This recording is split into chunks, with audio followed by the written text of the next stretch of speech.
Hello. Today we're going to cover basic launching, uses of mods, and how to get into orbit, and how the various mods will help you get into orbit and get out of orbit. We're also hoping to get the lip syncing a bit better on the Panda, and with everything going well, we'll post this up here on January 10th, if everything goes well. Thank you for watching, and I hope you find the video very informative. Greetings!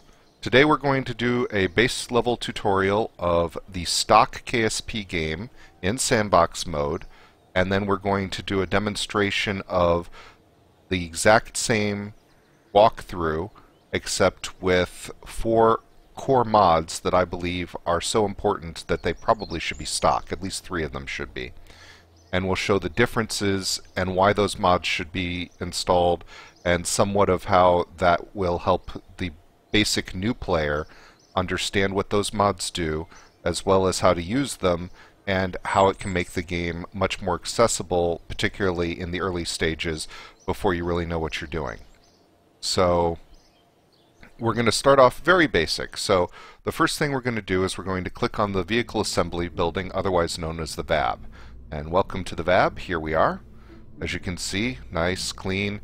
For those of you who know what my screen looks like when I've got mods, you can see there are no fancy mods installed. We have the basic parts, nothing unusual here, everything stock. We've got down here, we've got our selection of parts, pods, fuel tanks, engines, command and control, structural, aerodynamic, utility, and science. So we're going to start off with a command pod. Our first mission is simply to get something outside of the atmosphere and bring it back in. That's all we're going to do for our very first pod. So we're going to start with the very simple Mark 1 command pod. We're going to simply put a decoupler, the TR18A, here. We're going to put a parachute on top, that's under utility. Like that. And all we're going to do here is go to engines, and we're going to simply grab the hammer rocket, which is the second SRB you get access to. Now the first thing you might notice is that this staging over here, this is your staging, it's not quite right. You're going to want to probably put it so that you have the SRB at the bottom, then the decoupler, then the parachute. And finally we're going to put on the AVR8 winglets. We're going to make sure that we have down here, see this is angle snap, see how it's circular? If it's circular like that, simply hitting the letter C will alternate between the hexagonal and the circle, or clicking on it. If it's on the hexagonal, it'll go by 5-degree increments. If it is on the circle, it just slides around. You're going to want to be on hexagonal so that it snaps into 5-degree increments, and by hitting the X key you'll increase the number of them that you have around it, so we now have 4.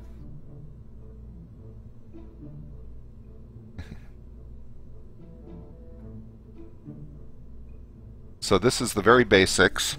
This is a bit of an overkill on the avionics. You could get by, and particularly in early career you probably should get by with the basic fins, and so for our purposes, just so I can give an example, we'll do that. And again, we've got it in ×4 symmetry, and we've got it on angle snap so that it's exactly in the north, south, east, west configuration. Be aware that we have nothing else really fancy here. In fact, this probably is going to fail for a couple of reasons if I were just to launch it right now. The first one is that our thrust is probably going to be too high. The second one is we would go straight up and back down. We have no way to control our arc, really, because there is no gimbal or ability to change the direction of this engine, and we have no command and control systems. So without the winglets and without the command and control, we're basically going to go straight up. If you are stuck where there are 2 different symmetry modes. There are what they call a mirror symmetry and a radial symmetry. And the way you can tell which mode you're in is look at the center of this dot. If it's a square, you are in mirror, and if it is circular, you're in radial. If you hit X to increase the number you've got, you'll see how it goes all the way up through 8 times symmetry. But if you're in mirror mode, all you can do is go between 1 and 2, because mirror mode will, see how that works? Mirrors it around the object rather than in perfect symmetry. So if you hit R and go back to radial, see how that switches? See how that changes things? So that versus that. So if you hit the R key, it will change the type of symmetry.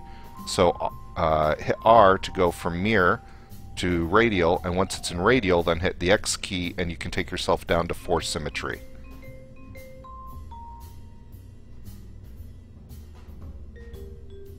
Then for this, just to demonstrate what probably will go wrong here, we're going to leave thrust at 100%, and we're simply going to call this test rocket 1.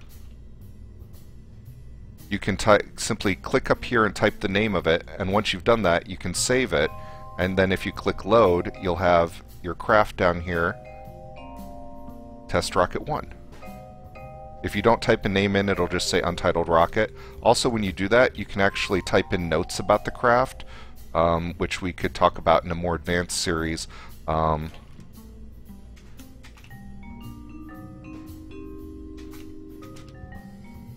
Usually people do things like type in what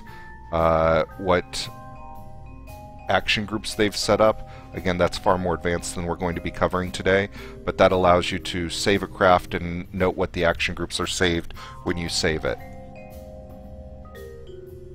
In any case, this is a base rocket. We've made no real changes. We've simply got, from top to bottom, the MK16 parachute, the standard MK1 command module, the TR18A stack decoupler, the R10 hammer solid fuel booster, and in 4x symmetry we have these little fins, and these little fins are the basic fin, and they are in 4x symmetry with snap to mode enabled.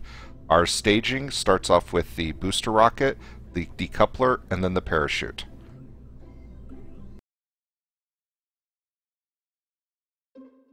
When we get to a more advanced tutorial, we can start talking about action groups. Today we're going to keep it fairly basic. So the first thing you want to do is take a look around, make sure everything seems right. Everything seems right, just it's not fallen over or anything like that. Down here you can see Jebediah is in the craft.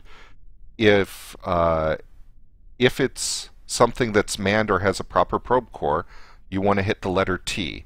That will activate this. You'll see a little white SAS appear. That means that it will attempt to hold the path that you set for it. Without that, even if you make adjustments, it'll start wobbling all over the place. This is basically telling the computers, when I point it somewhere, keep it pointing that way. That's what this is. It's called stability assist. It basically holds your position. You can tell it to go normal, anti-normal, anti-radial, radial. All these are much more complex than we'll be using right now. So it's just important to know that you're going to want that SAS engaged from the get-go, just to keep your launch stable. There are situations where you will not want that enabled, but that's much more advanced than what we will be talking about. So now also we have the ability to throttle up and throttle down over here. The left shift and left control throttle up and down. In addition, the Z key is full throttle and the X key is full shutdown. But since we are using an SRB, we cannot throttle it. All it is full force on what you set the thrust limit to be when you are in the vehicle assembly building. So for this purposes, we could have 0 throttle, and when we hit that space bar to engage the first stage, it'll go no matter what we've set the throttle to. The throttle is irrelevant for this launch. Okay, let's do our base countdown. 5, 4, 3, 2, 1, and off we go. Now I can tell immediately we're going way too fast. See, look at this. Our surface speed, we're at 400 meters per second, and we're not even above 3 kilometers at that point. We're at 700 meters per second at 5 kilometers up. You can see the fire just burning off the rocket. You can see things are starting to overheat. We just lost all of our fins burnt off. Our parachute started to burn off. Our rocket is now empty.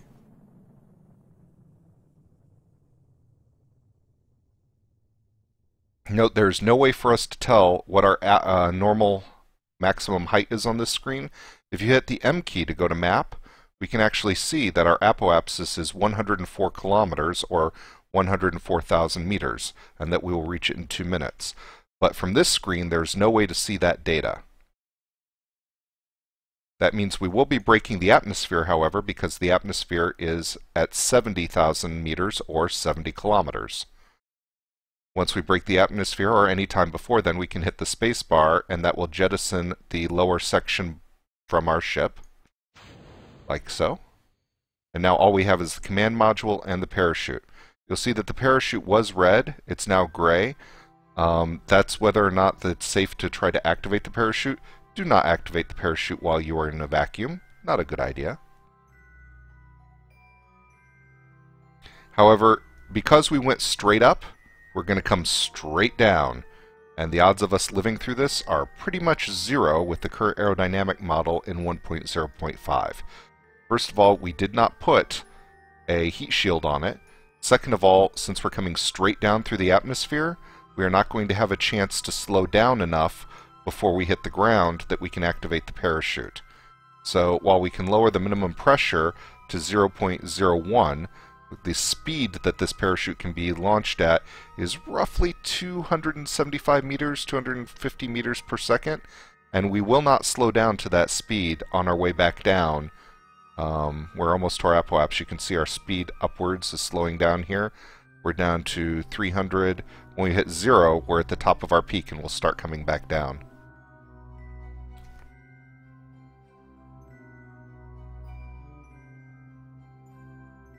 So this is an example of a common mistake that people make when they first start the game. We could have probably flown straight up even if we had not put the fins on it, and note that the fins blew off because we were going too fast. Speed kills. In this case, speed and the friction against the atmosphere kills. In this case also, the lack of friction on our way back down is going to kill because we won't have enough atmosphere time in the atmosphere to slow us down sufficiently to deploy the chute. And remember, we went straight up with a RT-10 Hammer solid rocket booster and nothing else. Now we're headed on our way back down. You can see at the top here our altimetry is showing us declining rapidly. Over here you can see that our total flight time is 3 minutes and 30 seconds so far. That T plus is from the time you initiated the first stage on the craft. Or if it's a craft that's separated from another craft, for example on docking, from the time you undocked.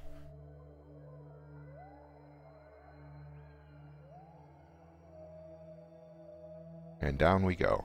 Now we're still not in the atmosphere. The atmosphere begins at 70 kilometers, and we're still 94 kilometers, 93 kilometers up. Note that our orbital speed here is increasing rapidly. It's at 490 meters per second, 500 meters per second. We're now dropping at over half a kilometer per second, and it's increasing as the gravity pulls on us. And right now, since we're not in any atmosphere, there's no friction to slow us down, so all we're doing is accelerating. And we will continue to accelerate until we start hitting enough atmosphere that we actually start to slow down.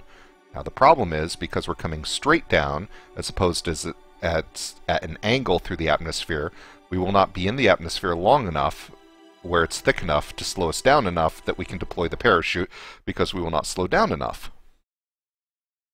But I want to demonstrate that. So see how the parachute just turned red? We are in the atmosphere, but we are traveling way too fast for that parachute to deploy safely. So down we come, straight back towards the Kerbal Space Center. Note that this altimeter is from sea level. It is not from the actual terrain. That's another problem without having any of the mods installed that we will be installing later, because you don't know your actual altitude above terrain, you only know your altitude above sea level. Down we go. We're now at over a kilometer per second, and still increasing even though we're at 30 kilometers up. The atmosphere is thickening rapidly. Still, oh, now we're finally decelerating at 20 kilometers, but we're still traveling at a kilometer per second. Just dropped below a kilometer per second. Parachute's still no good. 700, 600 meters per second, 500 meters per second, 400 meters per second, 300 meters per second. Still no good on the chute. Yellow, gray. Deploy.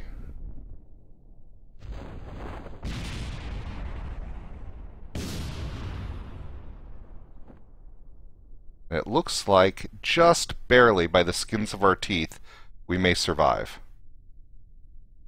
If you had had any science attached to it, or if we had been at all at a higher altitude, we would have been dead already. See those mountains over there? If we had been anywhere near those mountains, or even some of the highlands, we would have died before we had fallen through enough atmosphere. It looks like we hit just the sweet spot. Now we're still coming down at over 9 meters per second, even with the chute fully deployed, so this craft is going to take quite a beating when it hits the ground, but it should be okay. We're already at over 10 meters per second there for a little bit, so let's see how this, if he survives this. He made it. We got lucky, guys. That is a pure luck landing. If the craft had been at all heavier, if we'd had a real heat shield that had weighed it down more, if we'd put anything on the sides, it wouldn't have weighed. It would have weighed too much. We would have come down too fast, and either we would have burnt up or we would have hit the ground. We just barely got lucky, but we burnt off our side fins, and we did not get anywhere close to orbit. Let's recover that vessel, and let's see if we can do this a little bit better.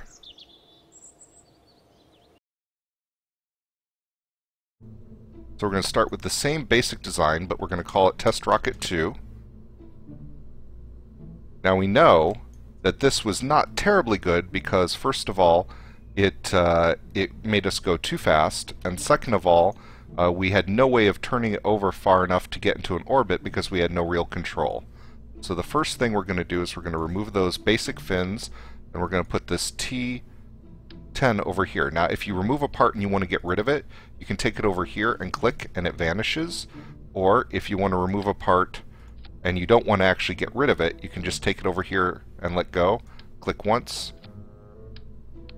If it's green, it will show up. If it's red, it won't. See? So you want to make sure it's green, and then you can click again and it will go away. So what we're going to do next is we're going to try to make something that can go a wee bit further. So we're going to take the FLT 400 fuel tank. We're also going to take a heat shield. So what we're going to do is we're going to have parachute, main capsule, the 1.25 heat shield. We're going to take the TR18A decoupler. We're going to place it here. Now note, the TR18 can actually click into place two ways here. It actually has two different connection modes. So if you click all the way there, it will actually not have this icky looking little gray bit there. So you can actually get away with putting it there. And we'll put this is our FLT 400 fuel tank. And now we're going to take the Terrier liquid fuel engine. Now the Terrier liquid fuel engine is an engine that is very good in a vacuum but very weak when you're not in a vacuum. So we're going to put that there. We're going to put another TR18A decoupler. Then we're going to put the same hammer solid rocket booster down. And then we're going to take the winglet and do the 4x symmetry. By the way, that was me hitting the S key. The S key, the D key, and the A key, and the W key, and the Q key, and the E key are all parts of the ways you can rotate the parts.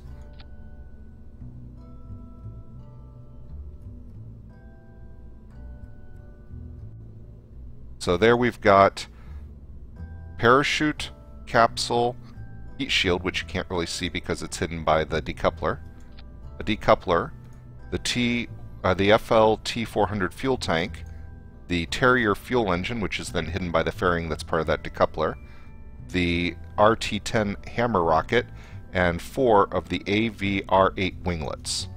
Now, We're going to fire just this. We're not going to adjust anything thrust-wise or anything, and we're just going to see what happens.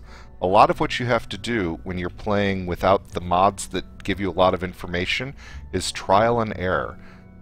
Now, there is a way to calculate the values for things like the SRBs and such here, using the thrust values, the solid fuel, the rate of solid fuel burn, and all of that to calculate the total delta V, which is change in velocity, which we'll cover later, and the thrust of weight, which is TWR, thrust to weight ratio, in a spreadsheet or by math.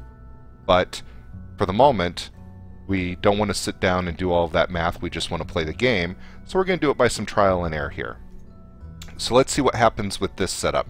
Now remember, this was really too powerful for what we were doing before, but we've added some additional weight. By adding that additional weight, this thing is not going to be quite as overpowered. Now, it may still be overpowered. We're going to find out by trial and error.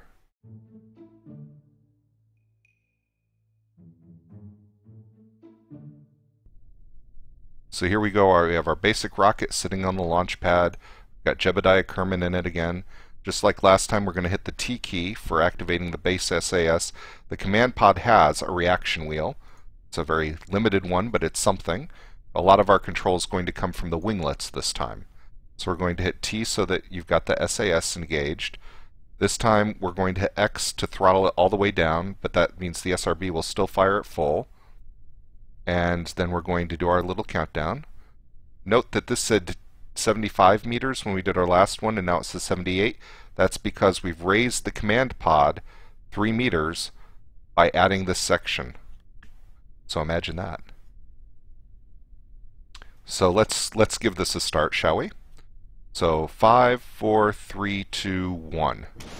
And up we go. Now the first thing that we want to do differently here is we're going to hit the D key and slowly start to turn ourselves towards the 90 degrees. Now you're going to be fighting it a bit because the solid rocket booster is so powerful at this point, and the system is trying to deal with the aerodynamics of it all. Again, we're probably way overpowered on that solid rocket booster there. You can tell because of all the aero effects. But this time our apoapsis is only going to be about 12K. That means that we're never going to get high enough for this engine, which is the Terry engine that works best in a vacuum, to do what it really needs to do. So we're already almost to our high point here.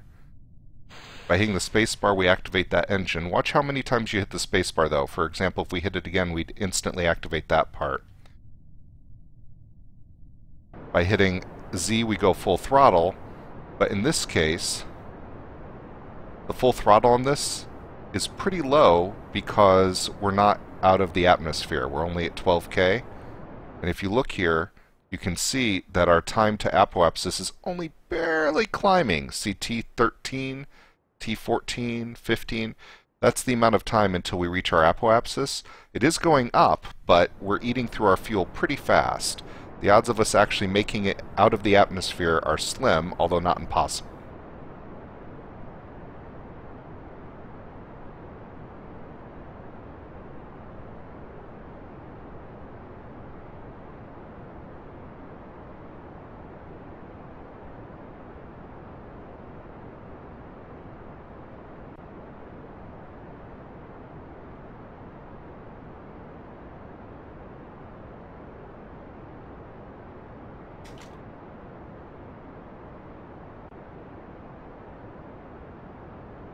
So we're doing pretty well here, actually. We're up to 30, 40. Now you can see how much fuel you have left in map mode by going over here and clicking on this little fuel tank. As you can see, we're rapidly running out of fuel, and we're still only at 50, 55, 59. You can see how we're doing here. 70. So we're now out of the atmosphere. Now you can hit X from here and kill the engines. We know our apoapsis is 80, so what we should do is just sort of ride that till we get to the top of our apoapsis, and then we're going to try to thrust sideways with what little fuel we have left along the horizon here in order to try to maximize our arc.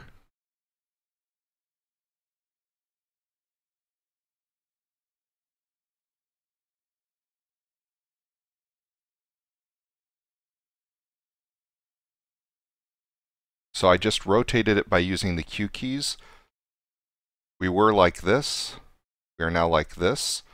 That makes the nav ball line up so we can make the indicator line up with the horizon. And you can see that we're still climbing. We know that our apoapsis should be at about 82, and we're at 71. We don't know exactly how much fuel burn time we have left, but it's probably not much. We can tell you that we've got 31.15 liquid fuel left and 38.07 oxidizer left. So since we're about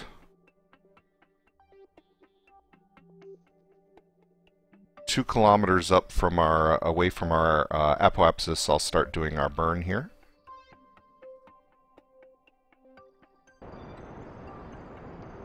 Now, an important thing to note is some of the engines create electrical current when they're burning and some don't. SRBs typically don't, and the Terrier doesn't.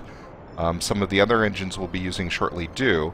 If we had a real reaction wheel or we were in a long situation, that might be a problem. In this case, we're not going to be up in the flight long enough for it to matter, but be aware that this does not create electrical current.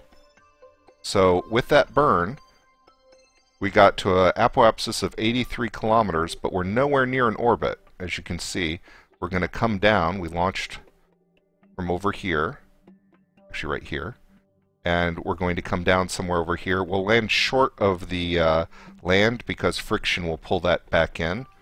So what we'll do now is we will simply jettison the lower section, and we will turn. Right now, the tip of our capsule is pointed towards this icon, which is prograde. We want to turn around 90 degrees, or 180 degrees, so that we're pointing the tip of our capsule to the icon for prograde. The difference between them is not very obvious. One is a sort of light green icon with an arrow straight up and out to either side. That's prograde. The one that looks like straight up and then down at 45 degree angles out. Actually, I think it's probably, anyway, it's separated into a triangle with a cross in the center. That is your retrograde. You want to point towards retrograde when you're coming in. That means that your atmosphere will hit the ablator or your heat shield. The other thing is, see how it says orbit and then has a value here? You want to click on that to turn it into surface so that you're doing retrograde to the surface, not retrograde to your orbit. And that will help you make sure that your heat shield is pointing in the right way. Now, one of the things you can do if you're in sandbox mode or have a good, high enough probe core or a high enough level Kerbal, you can just click on that. But as you can see, you may not be able to see it clearly, but there's a lot of jitter, and see how our capsule's turning around and see how quickly our electrical current is going down. Right now, even with the minimal level of reaction wheel that we have there, it's overreacting, and so it's jittering like crazy. This is a stock game. There is a fix to that in stock bug fixes, but that's still a problem that's hanging around in 1.0.5. So be aware that unless it's a very big craft, you're going to get that jitter. It's going to eat up your electrical current. When your electrical current is gone, you can no longer control the orientation of your vessel. So it's better to just keep this at stability assist rather than actually trying to tell the computer to point it retrograde to you. And down we go. So you can see that relative to the surface, we're still accelerating and we're at 37 kilometers up. As this goes down, you'll see the color gradient here. When it gets to about here, you've gotten to a thick enough soupy level that you should definitely be slowing down. It's usually at about 25 kilometers up. Now you can see the ablator here has gone to 199 from 200. If you're coming in from a really fast orbit, you're going to want that to be, you know, the higher the better. It burns off and that dissipates heat and protects your main vessel, but as you saw last time, we were able to withstand some heat. Now note, we're at about 800 right now to surface, and we're at 7 kilometers up. 6 kilometers up, still red chute. 5 kilometers up, still red chute. 4 kilometers up, still red chute. 3 kilometers up, still red chute. It's yellow, gray. Again, this is what I would call cutting it close. Once you've deployed the chute, you can let go of your SAS control and just let the parachute pull you up as long as the chute is set up so that you're orientated right. This is pretty much guaranteed because it's at the top of the capsule. And now we're coming down, and now see, we're coming down faster than we did last time, and the only difference is that we've still got the parachute, we've still got the command capsule, but we now have the ablator, which adds weight.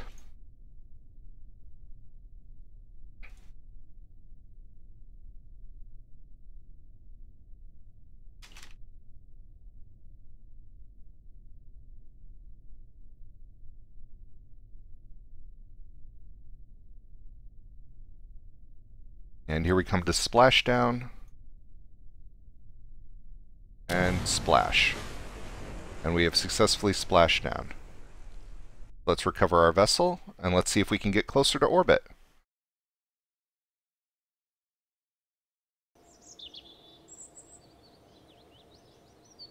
So Jebediah is ready for his next mission. So that was a good start. Again, the thrust from the solid rocket booster a little too high in actual thrust, but a little too low in what we call delta V, because it wasn't enough to get us out of the atmosphere. If we had gotten out of the atmosphere on our solid rocket booster, we would have been able to successfully create an orbit with the upper stage, but because we didn't get into out of the atmosphere with the lower stage, we weren't able to actually get in successful orbit. So let's make a couple of quick changes here. We haven't really been changing any of the settings of the parts here so far, so we're going to make a couple of changes this time. First of all, instead of using the RT-10, we're going to try using the kickback solid rocket fuel booster. And we'll do the exact same thing we did before. By the way, if you get into this situation where the bottom is actually through the thing, click on the command pod and just move it up and let go, and it will move the entire thing upwards. So we're going to go right back to like we did before. Again, we hit the X to go into multiple symmetry mode, and we've got it set up in 4X symmetry. We've got all of this set up. Now we're going to make two changes this time in addition to the changing of the SRB. And the first one is, second here, the ablator. Note how we only used a little bit of that. We probably only need about 50 to be on the safe side. Actually, it's going in sections of 20. Let's give ourselves 40. That will make this part lighter and should be okay for us. So we'll do that. The next thing is, if you right-click on the command pod, by default, all of these command modules have monoprop in them. Now that's very handy if we were using some of these parts that actually use monoprop to adjust your craft, but since we have none of those attached to our craft, we're actually going to remove all the monoprop by clicking in this area and dragging all the way to the left. Now that may not seem like much, 10 monoprop isn't a lot of weight, but it is enough here to make a difference. It may not make a big difference.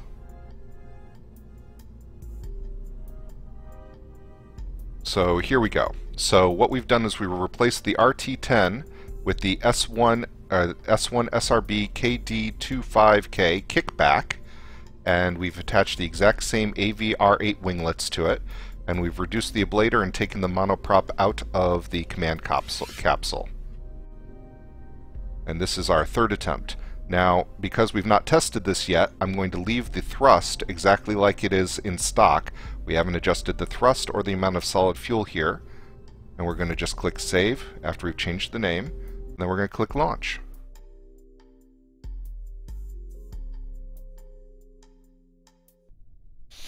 Now see a much taller rocket. This is a much larger SRB. We may regret that. We'll see. As always, we hit the T for the SAS. And then we do our little countdown. 5, 4, 3, 2, 1. And away we go. And we're just going to slowly click on the D key to turn ourselves slightly. Now we're really relying on these fins here to do all of our control right now. There's a little bit of stability assist control in the command pod, but it's really not enough to do what we need it to do. The big thing is we want to get out of the atmosphere. So we're going to let this burn, and then we're going to see just how high we are once we're out of solid rocket fuel. This thing holds more rocket fuel. It doesn't burn at that high thrust to weight higher than the other one. It just holds a lot more.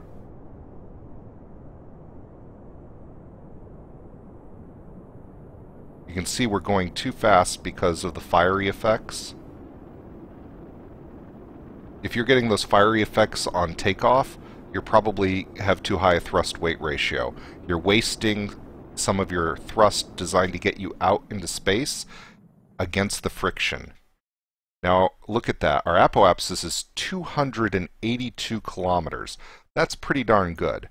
So at this point, we're going to hit X, just so that we don't accidentally start thrusting immediately when we switch out. We're going to hit the space bar to get rid of that SRB. Note that because the separator was on its own node, we still haven't activated the engine.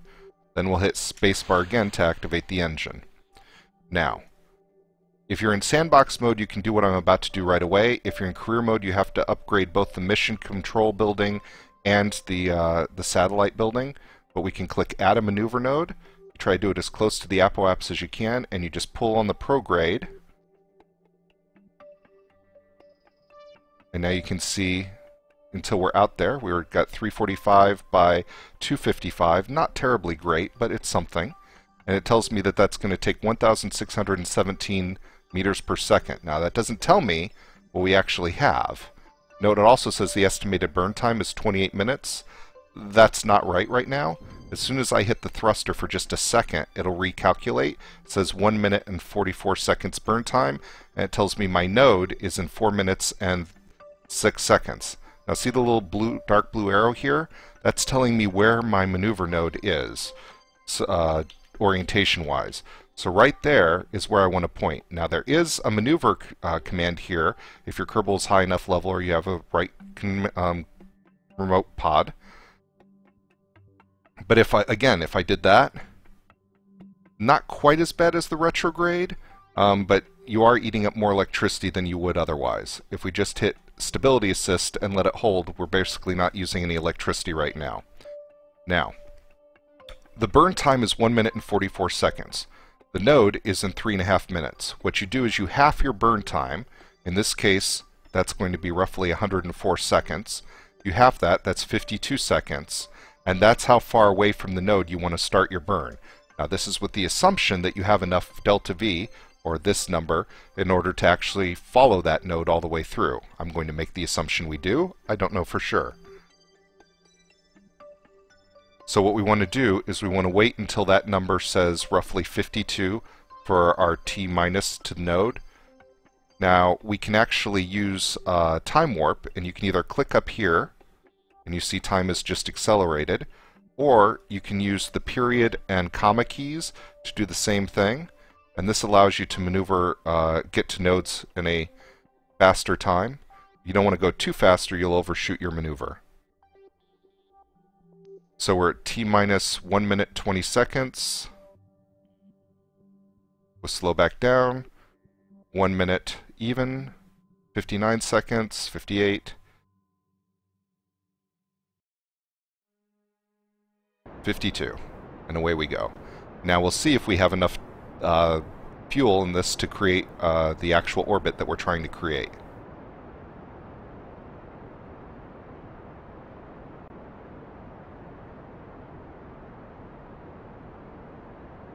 And all we can do is wait and see how this goes. Now when we do the demonstration with the mods, you'll see that I'll have all kinds of data about how much delta V each stage has left, and all of that kind of stuff. In this case, we're just going to have to kind of cross our fingers and hope.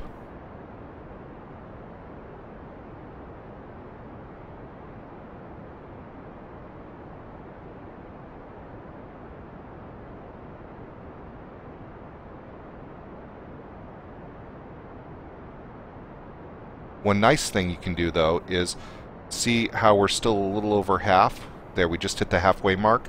Our burn is more than half done, but we still have half the fuel left, or did, so we should be okay.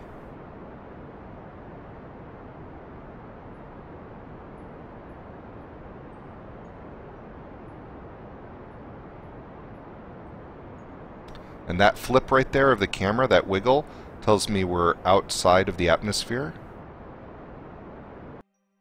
And all you want to do is stop when it's around the green color there. It'll switch from orange to green. Now we can take a look at our map. And if you click here, you can see your nav ball in the map view. And by clicking the little check mark next to that, it gets rid of the node. And you can see our periapsis is 264 kilometers, and our apoapsis is 325 kilometers. We have successfully achieved orbit. And we still have about a quarter of our fuel tank left in order to try to deorbit.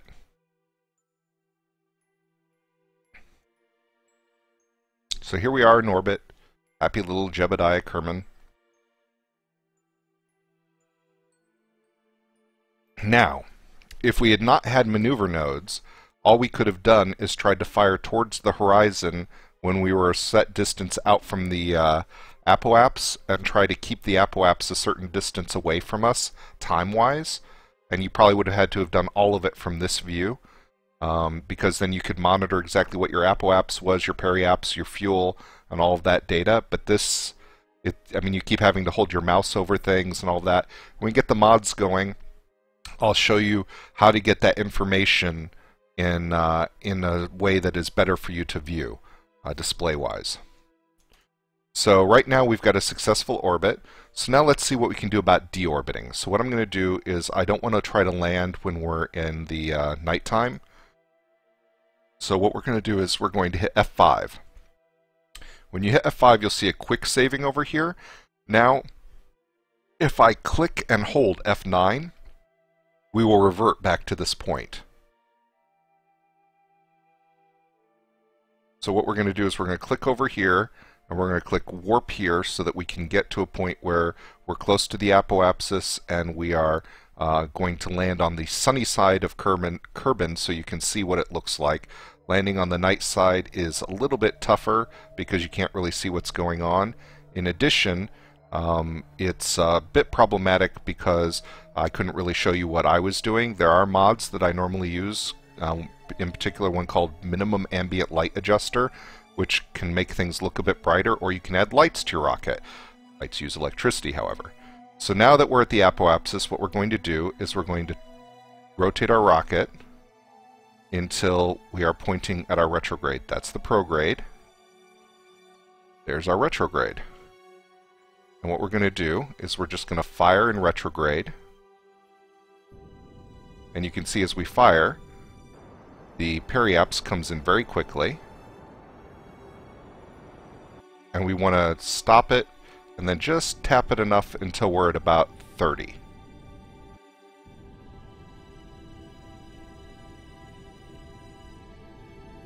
There we go. Now we may end up landing on the dark side anyway, but we're going to try. So I'm going to hope that that's enough fuel for us. We're going to then hit the space key and say goodbye to that part. We're going to rotate ourselves so that we're matching up with the horizon.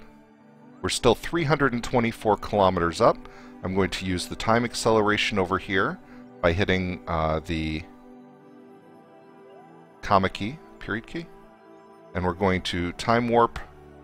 Do not go past 4 notches here, or 50x, when coming down into the atmosphere. That gives you plenty of time for your vessel to slow down when you hit the 70K. It will auto-stop you from time warping when you hit 70 kilometers and hit the atmosphere. See? It just did it automatically. I didn't do anything there.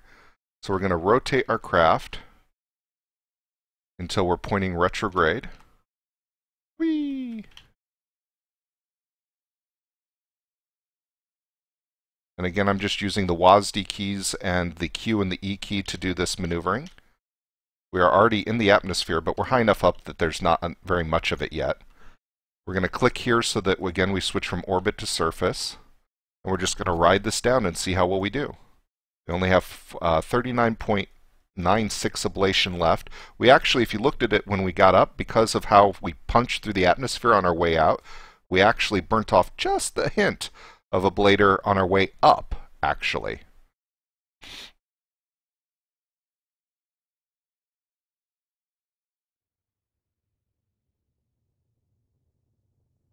So you can see we're at 52, and we're starting to see some burn. Remember, we set it to about 30 kilometers as our periapsis, but you can already see that shrinking rapidly as we hit the friction and it slows us down.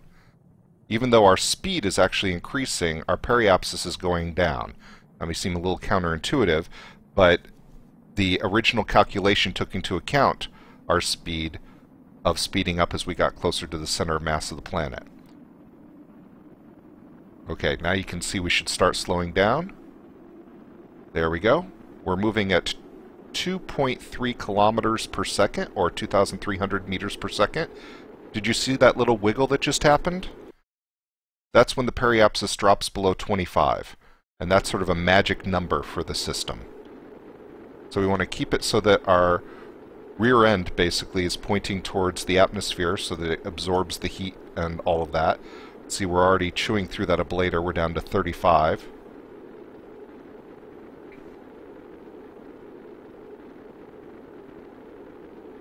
Excuse me.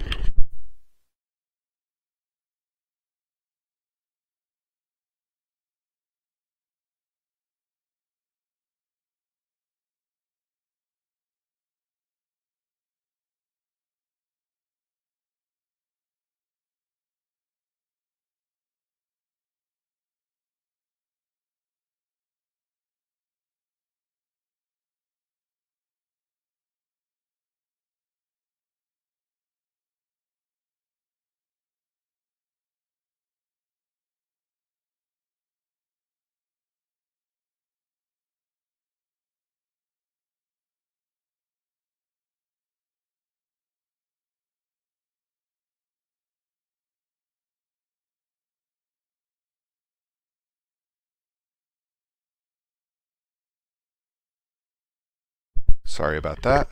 Small interruption. We will try to edit that out for YouTube. So here we go down. We're still re-entering. Now see, our periapsis is almost... We're down to 15, 14. Here's a little heads up, by the way. If you're finding that you're getting a lot of lag, either leaving or re-entering an atmosphere, click on the Settings button and you can change the level of aerodynamic FX quality. Right now I have it on low to minimize my lag. If you turn it off, it goes away. Hold on here a second. If you turn it all the way up to normal, you get that. Now, if you're not running much in the background and you got a pretty good computer and the craft isn't too big, you can run it at full speed. But just something to be aware of. Now you can see up here, by the way, see these little boxes here? You can actually click on them and it will then stay up there even if you're don't have this open, like that. So you don't have to keep mousing over the parts or all that. Now, we're still coming down, we're still at 2 kilometers per second, but we're 28 kilometers up, and we've got a lot of atmosphere to cut through before we have to worry about crashing into anything. However, we're chewing through that ablation quite fast. Now, in previous versions of KSP, this was not quite so much of a hassle, but in 1.0.5, there's a lot more heat effect to worry about on re-entry. But I do believe that even when we run out of ablation, the heat shield will still act as some protection. We're down to 1.5 kilometers per second re-entry, and we're at 21 kilometers up.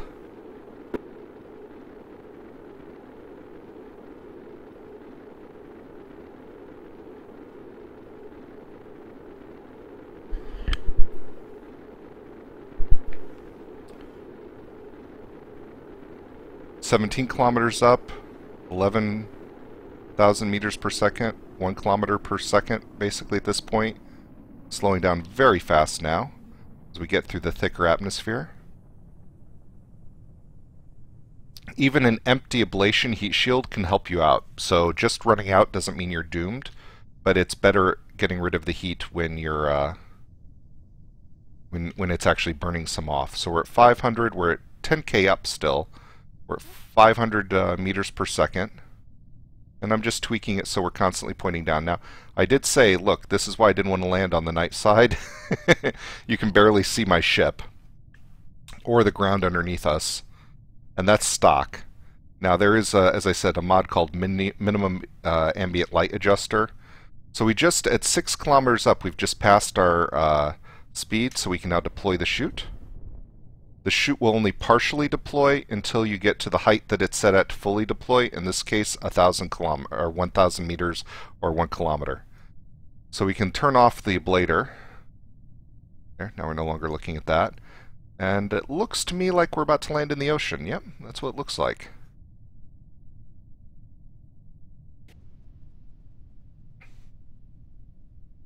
So we have now successfully gotten into an orbit using just stock parts without using any other mods. Now that in and of itself can be quite an accomplishment. Part of the reason I was able to sort of walk through that fairly quickly is that I have been playing KSP a lot for the last year. And simply put, it's a matter of getting used to the parts. But I'm going to go over what we built with and how we built it so that everyone can see that again.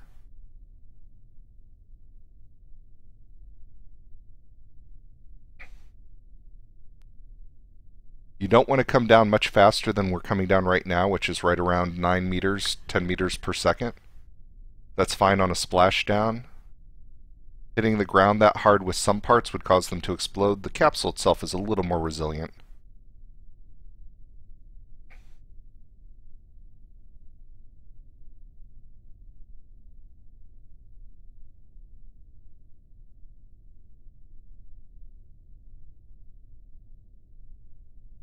And we're about to splash down. Little hard of a landing, but we made it. So we successfully took this thing into orbit and brought it back.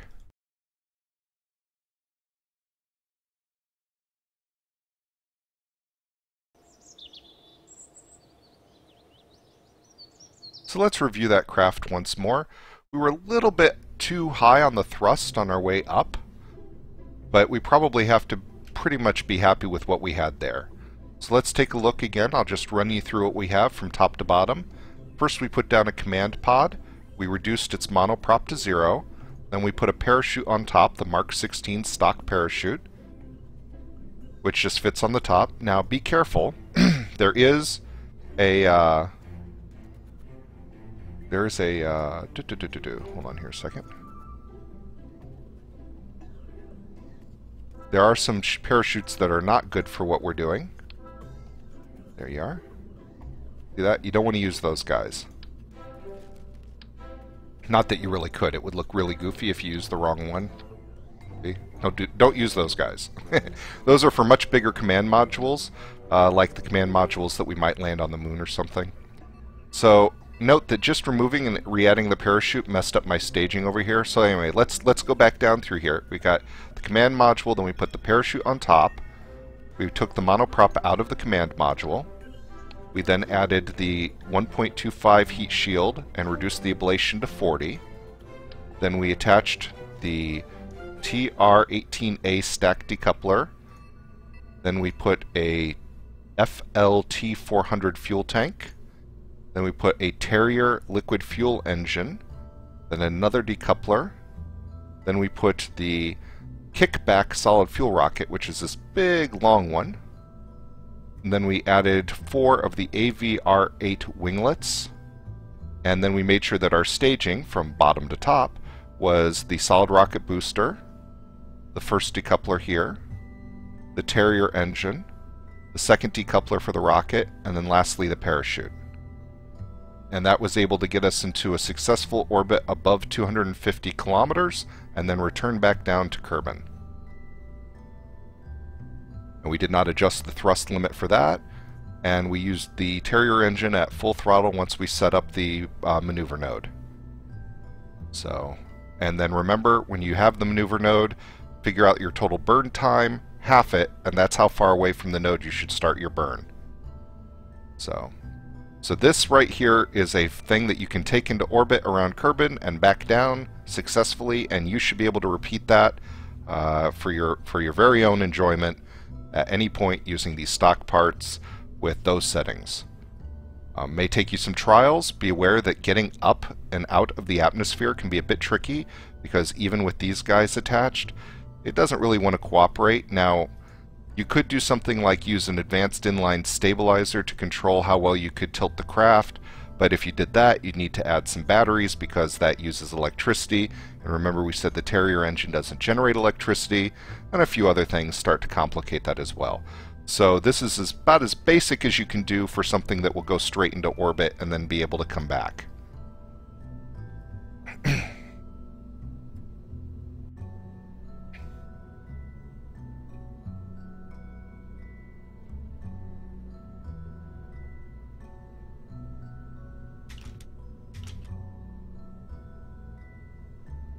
Okay, so now one thing that I'd like to try on this is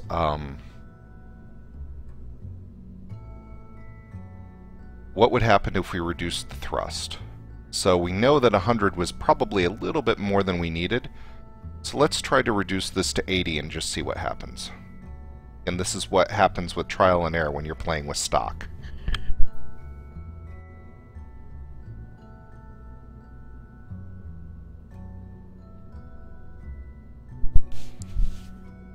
Now, I've had someone ask me, why do we lower the ablation on the heat shield?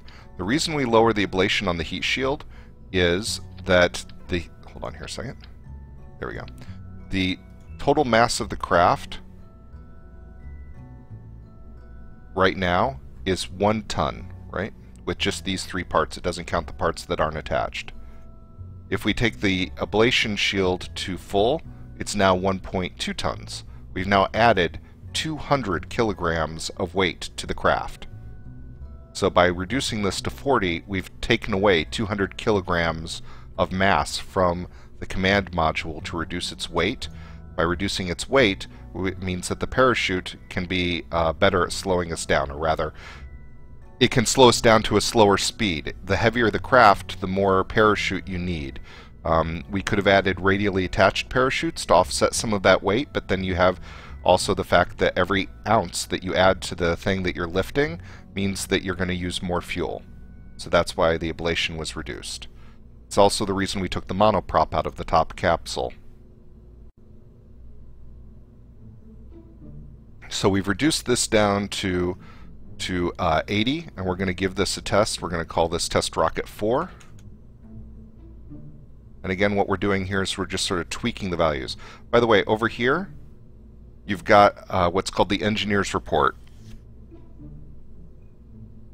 If you mouse over it, or if you click it to keep it in place, it will tell you the number of parts, the mass of your craft, the size with the height, width, and length, which are all very important in career mode because there's a maximum amount for weight, parts, and size based on the level of the vehicle assembly building and the launch pad that you have. It also shows you any huge severity design checklist problems. In this case, it says, I don't see any real problems at the moment. There's nothing really concerning about this vessel. So let's take a look and see what happens if we launch it now.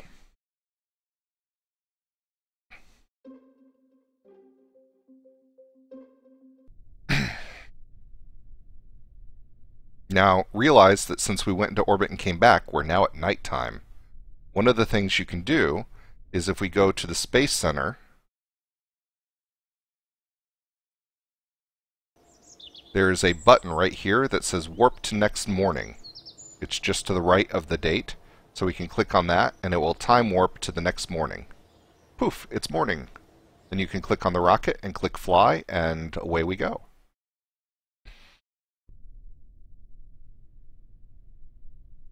Yep, everything looks good. Double check everything. Remember to hit T to activate your SAS. And let's see if we've got enough thrust in this to actually get us off the ground. We don't have an accurate math diagram for the thrust-weight ratio, so we're just going off of our gut feeling here. We knew that it was a bit high, so we've tried lowering it, and we're going to see what that does for us. Now we're still going up pretty well.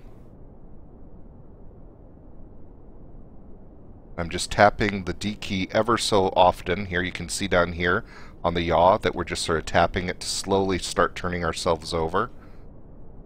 Now, my good rule of thumb is if you're going at 350 meters per second at 10 kilometers, you're doing pretty good. You can be going a little faster or a little slower, but that's kind of what I shoot for, is 350 at 10K. Now see, look at this. We're at about to hit 350. We just hit 350 at 5K. So for me, I would say this is a bit faster than we want to go. But it probably will work just fine. And I'm sort of fighting it because solid rocket boosters are hard to deal with in their thrust there, but we should be okay. So let's see how we end up here.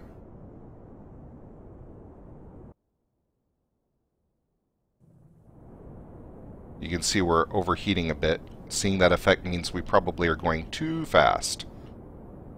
We're wasting energy fighting against the atmosphere. And there goes the end of our SRB. And our height is 234 meters, or 234,000 meters, or 234 kilometers. We jettison the lower section.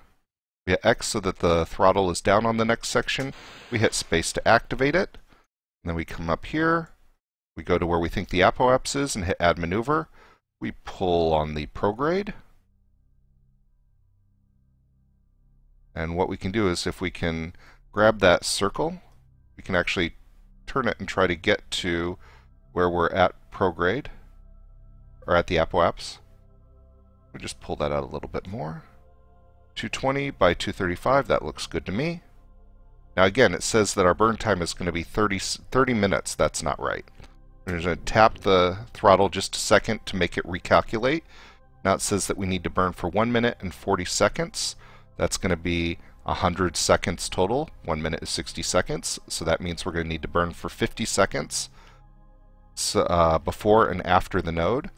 So we're just going to bring ourselves down here so that we're pointing at that blue, which is our maneuver node. And we currently have 3 minutes and 20 seconds to go. So we're just going to hit the time warp 1 notch.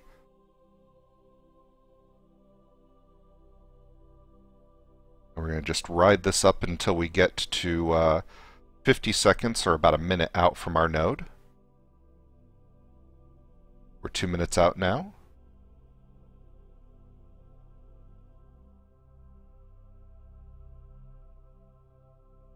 Minute 15 seconds.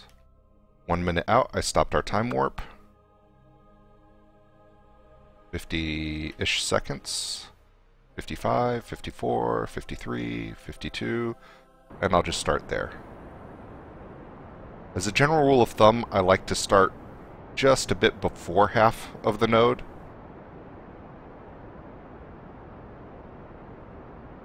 And you may have to make some adjustments in mid-flight to try to keep that center there, or you can click on it so that it keeps it automatically, but see that?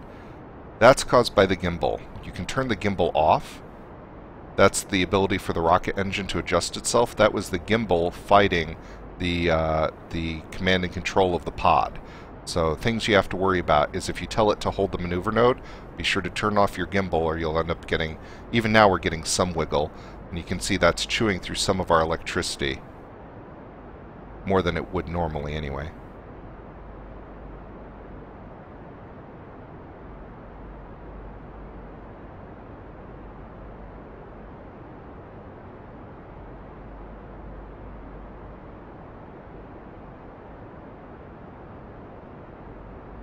And we're still doing pretty well here.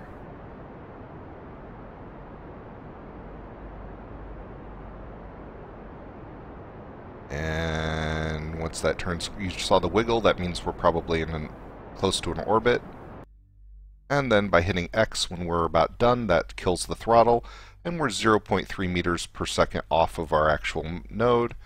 We hit M so we can see the map view. We can see we're very close to that. We can then click on this little tab down here to pull up our nav HUD while we're in map mode. Click on the little green thing next to the maneuver node number here, and poof, the maneuver's gone. We can see our apoapse is 239 kilometers, and our periapse is 217 kilometers. Pretty good. Now, if you want to see re-entry again, let's go over this one more time for re-entry. We want to aim retrograde with our vessel. We just have our vessel turn over like that. Now no, it is starting to chew through some of our electricity if we leave it there, so we're going to do stability assist instead. Now from this angle, we're not necessarily going to be able to tell when we've burnt down our prograde far enough, because we want it to be at about 30. So we're going to go back to this view. We're just going to hit that and watch this number come down. 27. I can live with 27. We still have plenty of fuel left, guys.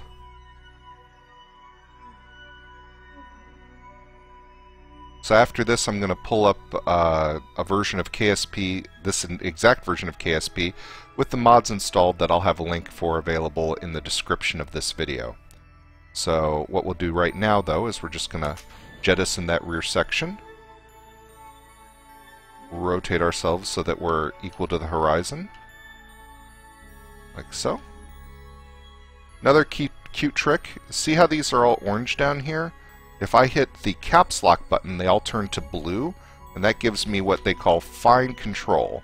And that allows me to have better control over exactly where we're aiming and pointing.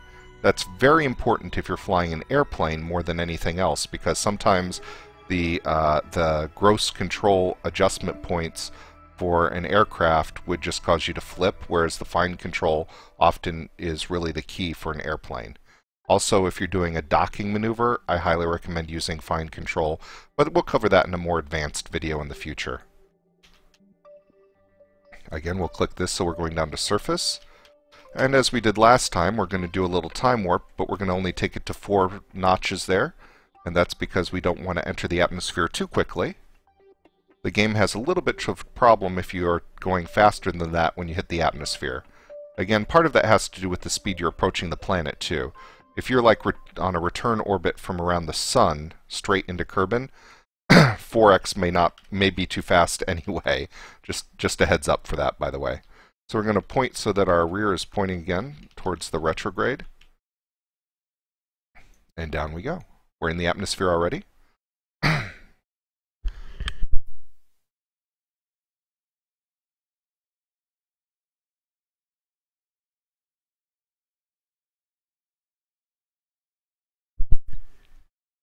And here we go.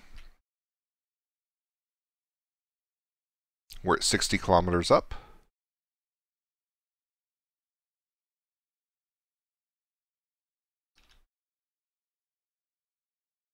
Now the reason you want to have your prograde actually not, or your periapsis actually not be inside the planet, is the closer it is to being inside the planet, the less time you're going to spend in the atmosphere to slow down. If you've got a very big ship, and you're going straight up and straight down, you will die. I could demonstrate that, but we got lucky on our last time. I have lost Kerbals to that, and so that's my warning to you. Many a Kerbal has died because I came in too sharply.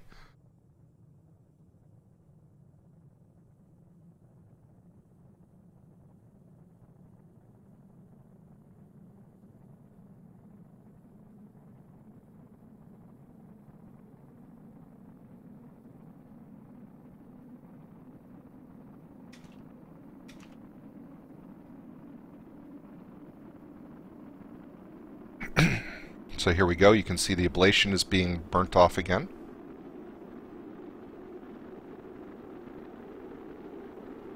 And we're still only at 42 kilometers this time.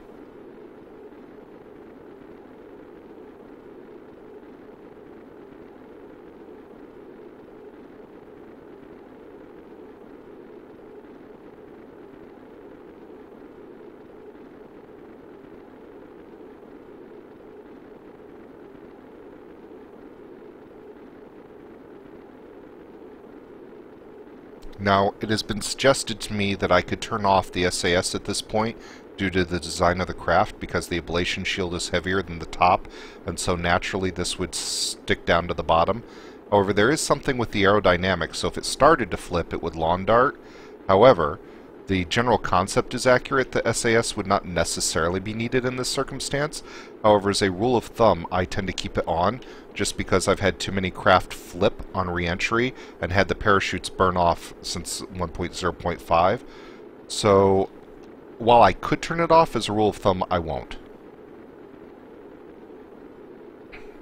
So in some circumstances you can get away with it, particularly if you had like some air brakes on it or something like that, specifically designed to keep you in the right orientation.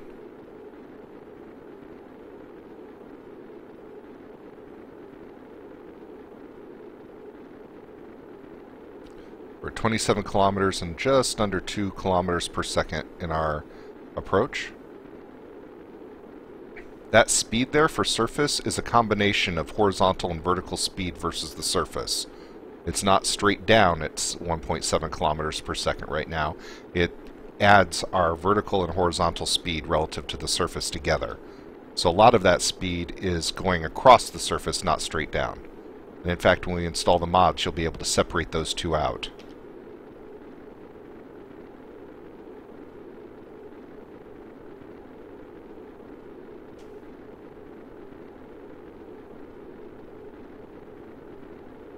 (18 kilometers up, 1.2 kilometers per second.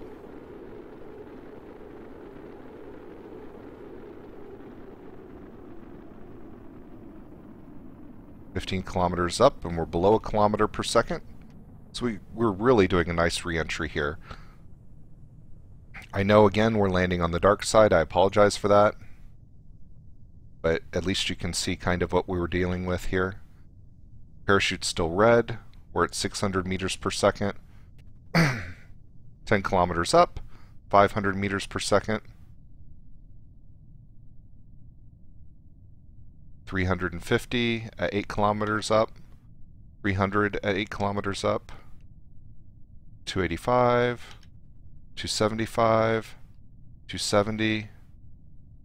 265, it turns yellow. 260, it turns gray. We hit spacebar to activate the chute, and now I'm comfortable turning off the SAS. We can even turn off the ablation display and let that go off. And it looks to me like this time, it looks like we'll be landing over grass. I can see a faint green here.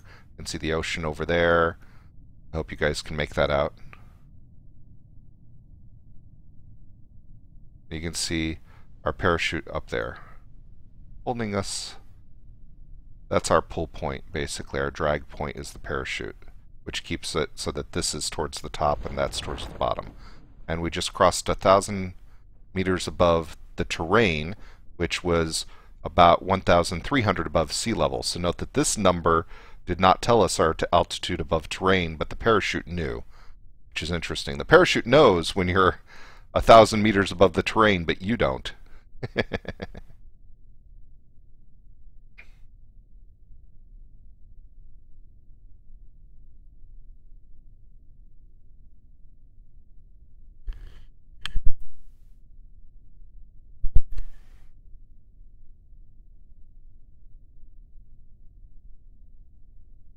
And we're still coming down a little bit fast for ground, but we should be okay. 670 meters above sea level, but we're going to stop here. We're just about to hit now. Now look at that. We hit so hard, the ablator blew up. Probably could have used a little bit more parachute there. We're 601 meters above sea level. If we were trying to land using controlled jets, without that information about our altitude above terrain, it's really difficult to land. This is why it's so hard to land on the moon in stock without any mods. Now, someone has pointed out that if I was willing to fly in IVA mode, there are things here that would tell us our radar altimeter right here. And there are things that would tell us our vertical speed and our atmosphere levels and our staging and our heading and our surface speed and all of that. However, do you really want to be flying a vessel using nothing but this and this as your two primary modes? I don't know. That is a valid option. In fact, I've done an entire mission to the moon in what is called IVA mode here. A little bit annoying at some time, but you can do it. But there is a radar altimeter here, and note that it reads 0, even though our actual altimeter outside the craft reads 601. So there is some difference between the two displays. It would be very nice if you could toggle this to display, whether or not it's terrain or not. And it has been mentioned to me that you can control your thrust in IVA, yes. Using the left shift and left control and the Z and X key for cutoff and full thrust, you can control it in IVA mode. You can also, like, pull on the thrusters by holding them. And that kind of stuff. There's minimal control. There are several mods out there that allow you to actually do more with this, but again, those are mods that you would add in. So we're going to take a very short break here. Not a real break, to be perfectly honest with you, but we're going to go back to our resume flight, see, recover vessel.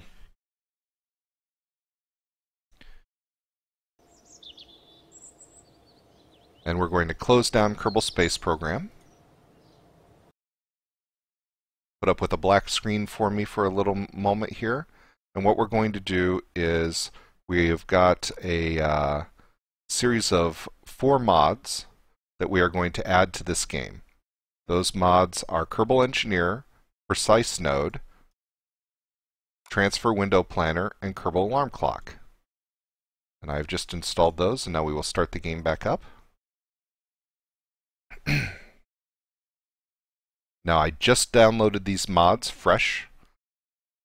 So do you want to allow these to check for updates? Sure, why not? So we have 4 mods installed. We have Kerbal Engineer Redux, or KER as some people refer to it. We have Precise Node, we have Kerbal Alarm Clock, and we have Transfer Window Planner installed. These are what I consider the 4 base mods that allow you to play the game without that really harsh learning curve that you might experience without these mods. And we'll cover what they display, what it means, what each of the things that it displays means, and how you can use it to get more efficiently into orbit and even land on the moon. So let's start that up. Again, we're going to start in sandbox mode. And since I'm using the exact same game, it asked me if I wanted to overwrite it, and we do.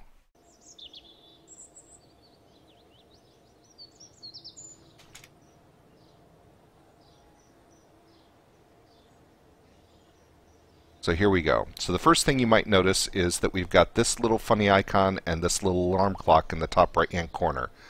The alarm clock is for the Kerbal Alarm Clock mod, and this is for Transfer Window Planning.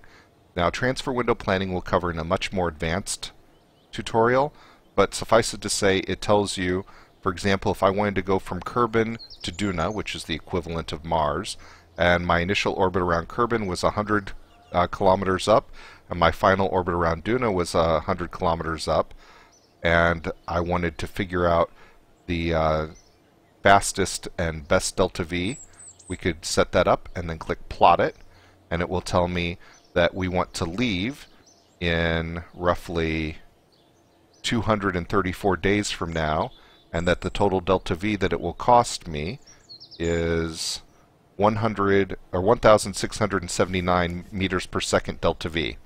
Now, we haven't really talked about what delta V means yet, and we'll cover that. But suffice it to say, this is much, much, much lower than it would have been if we, for example, decided we needed to leave today. In fact, you can actually see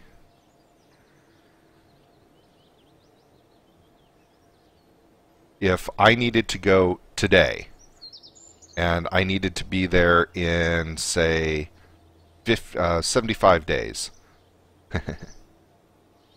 Yeah. Travel time, 83 days. Total delta V, 13,406 meters per second. Just to give you a rough idea. So that actually is just an insane amount of delta V. That's if we left now and needed to be there in 83 days. So basically, the lighter the closer to the dark blue, the less delta V it takes. Although the higher up here it is here, that's the higher travel time, and the departure date is left to right. A lot of people call this a pork chop planner, and the reason they call it a pork chop planner is because a lot of people see sort of this triangular shape, which isn't quite a triangle, kind of looks like a pork chop, and you're looking for the bone. See, doesn't that look like kind of like the bone of a pork chop there? So that's kind of where you're shooting for, is that center of the bone of the pork chop. Now, note that there are several websites that actually will do this math for you in KSP, unlike this. I mean, it's just like this, but the advantage to this is you can actually tell it to add it to Kerbal Alarm Clock, or you can tell it to plot it, and all that kind of stuff. You can tell it actually get the numbers for it and input it into all kinds of useful things. In any case, we're not going to cover that too much today. Today we're going to cover primarily the precise node and the Kerbal Engineer. So let's click on the vehicle assembly building. Again, it welcomes us to the vehicle assembly building. Now right now, the only things that are different is we have three icons along the bottom here. The Kerbal Alarm Clock, the Transfer Window Planner, and this one is deactivated at the moment. It will not activate until you have a part out on the vehicle assembly floor. So we click on the command pod and you'll see this pop up right here.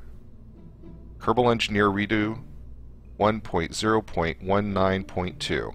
That's the current version. I just downloaded it today. It is compatible with 1.0.5. The Pastebin article that I have linked to this video should provide the link to the latest GitHub version release and some explanation on how to make that work. So the first thing we want to do is we want to click on this what is called Settings button. Now, if you're doing career mode, there's actually a part that you actually have to put onto the craft. Actually, there's one of two parts here.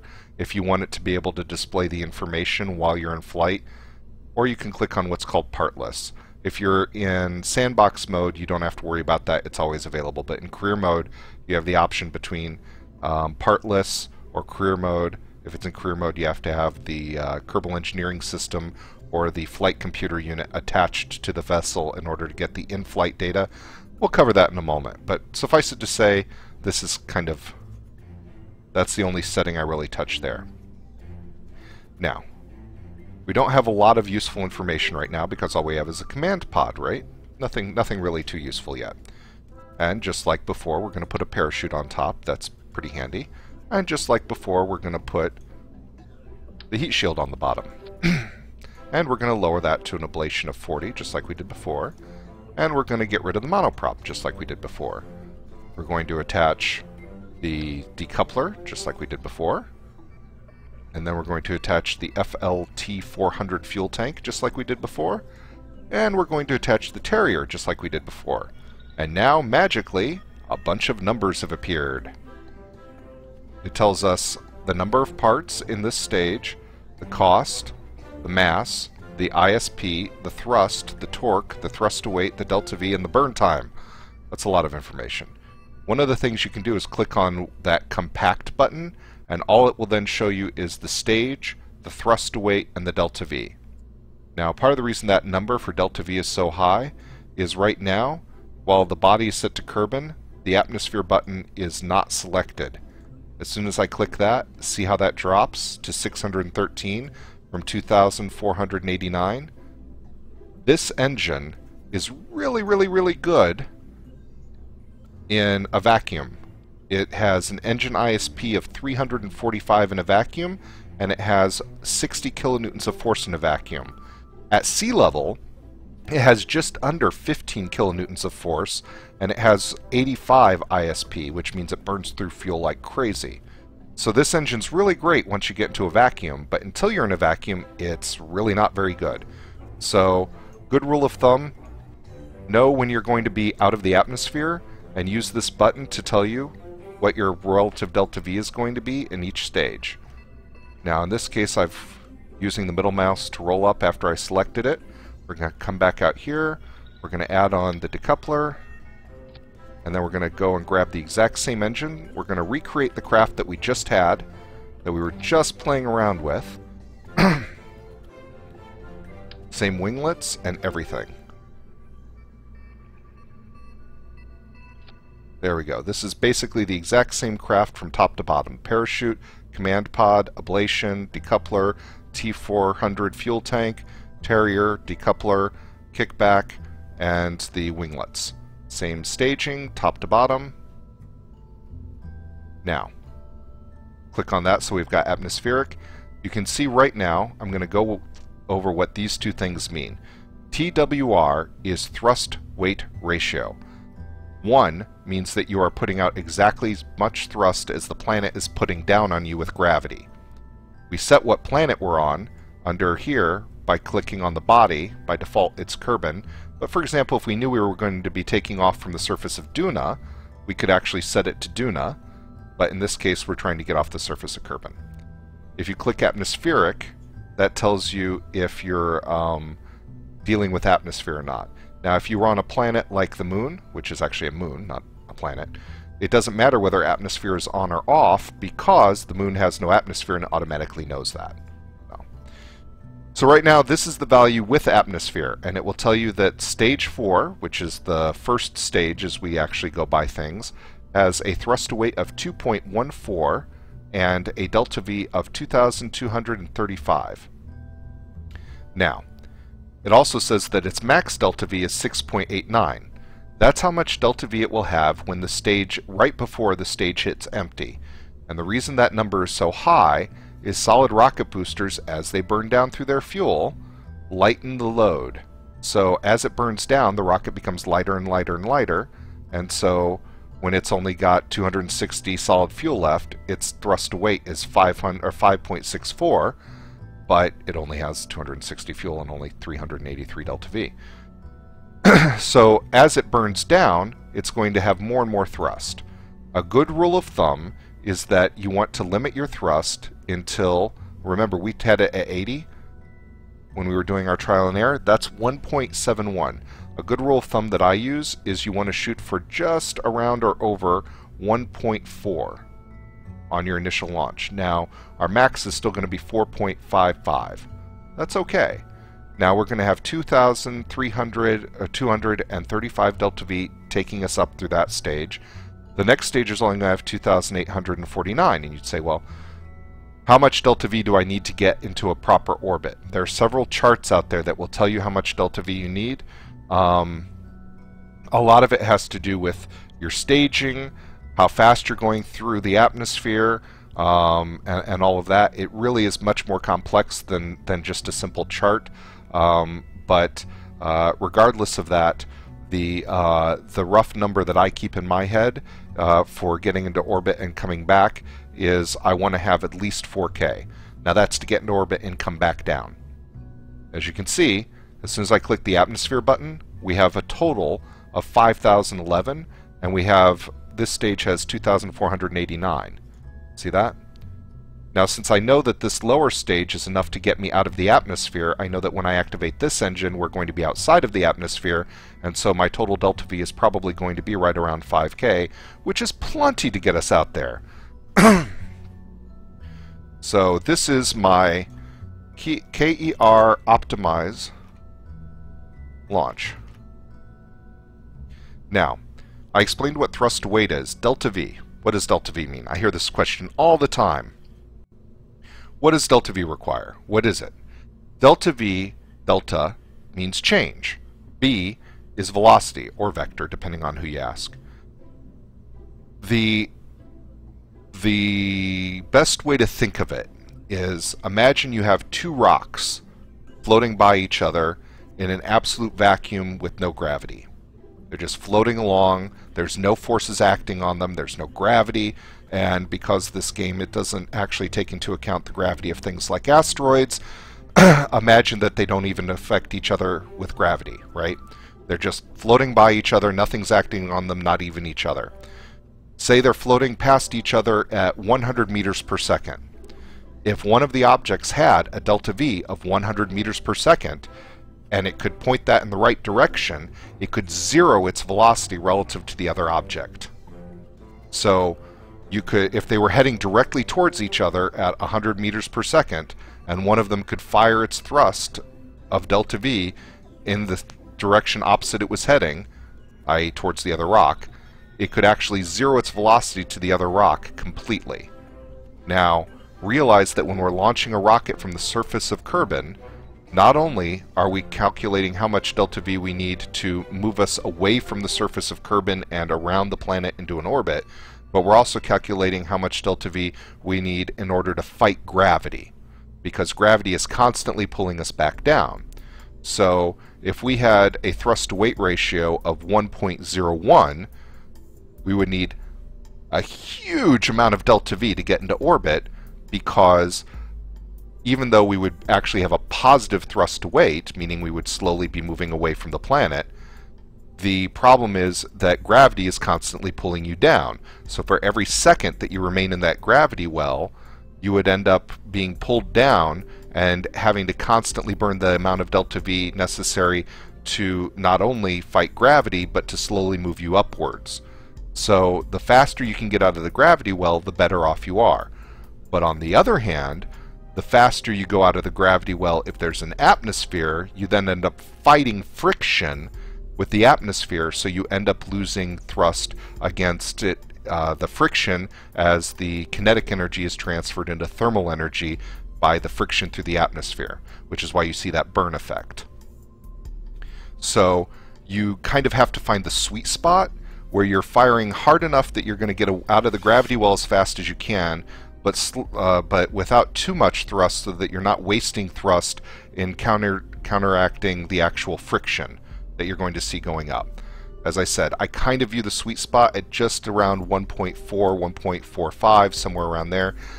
I've heard a lot of people say different numbers. In previous versions of KSP, the sweet number was around 1.7. So it really depends on what version of KSP you're on when you see this video. But right now in 1.0.5, I feel that the sweet spot's right about where we are right now. So let's take a look at this on the launch pad, and we're going to see all kinds of additional data. In addition, take a look down here. You see it says our resources. This was not down here before. So we can say the total the delta V by stage, the mass, the thrust to weight, the part count, the electrical charge, the amount of monoprop, the amount of ablation, the amount of liquid fuel, oxidizer, and solid fuel. So let's take this out to the launch pad.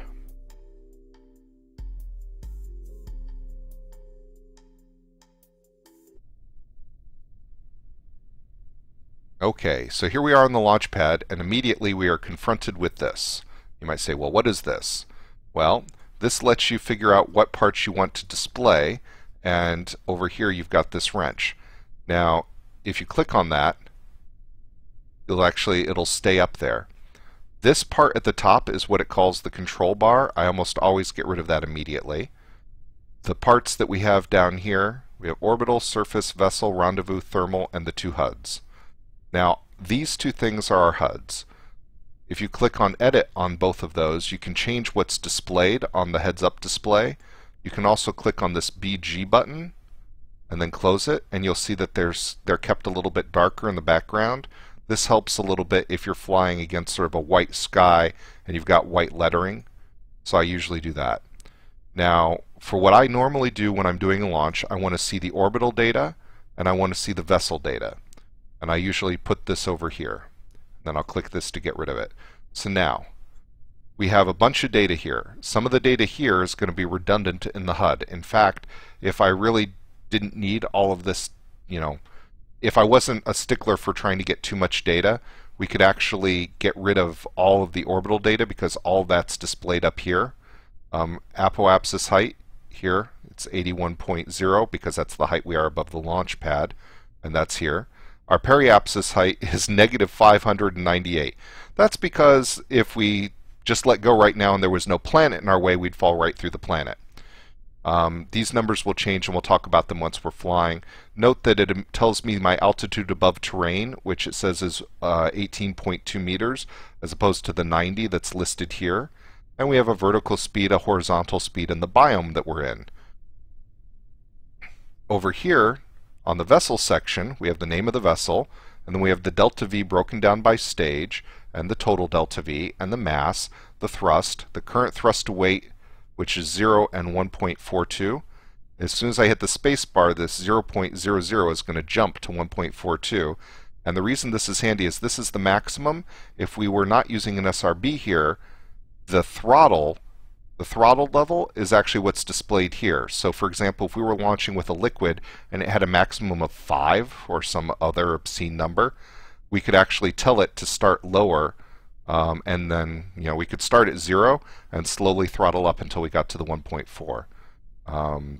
Thrust torque, that's something we can cover in a more complex thing, but you kind of get the idea here, I hope.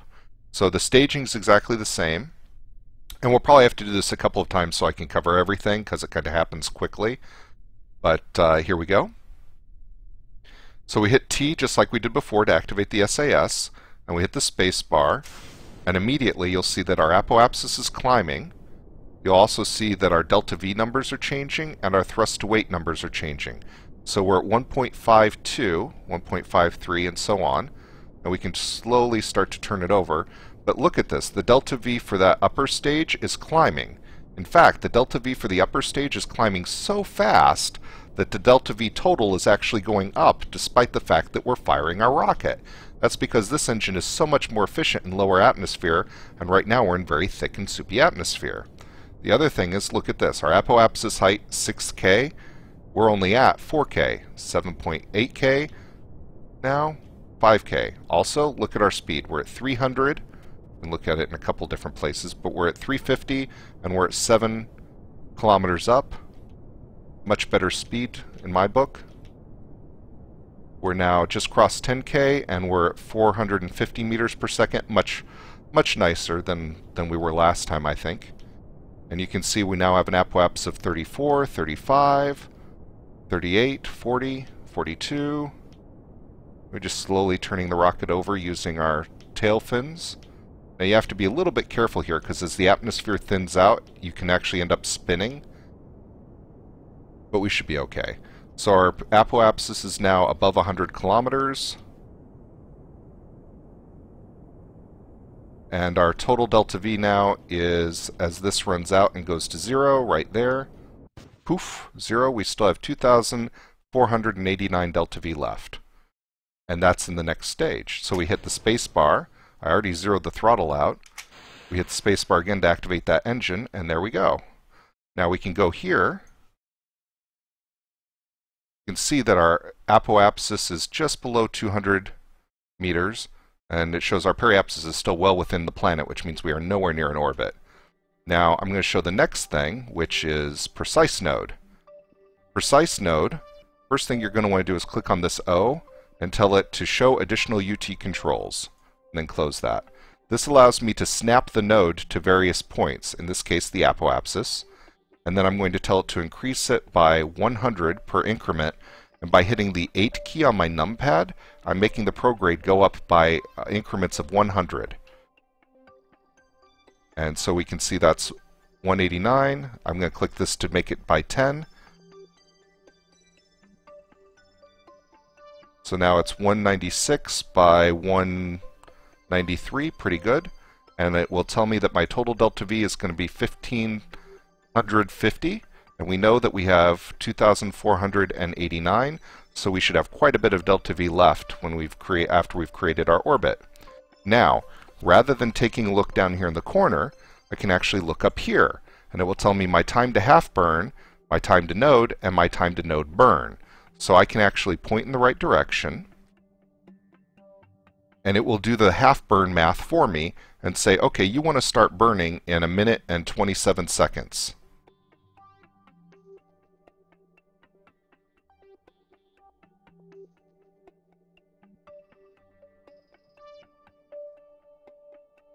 So we're just going to wait for that. See, it says the node is in 1 minute and 55 seconds, but it tells me I want to start burning in 1 minute And 6 seconds now. 5. 1 minute even at mark. And so we're just set up for our burn here. It should be a nice, easy burn.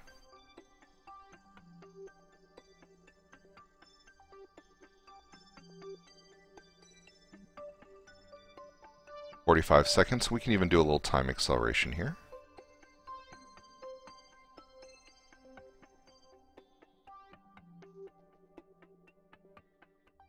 Okay, I missed the start of our burn, but we should be okay. I missed it by a second or two. But when we're doing something like this, that level of precision is not too horrible.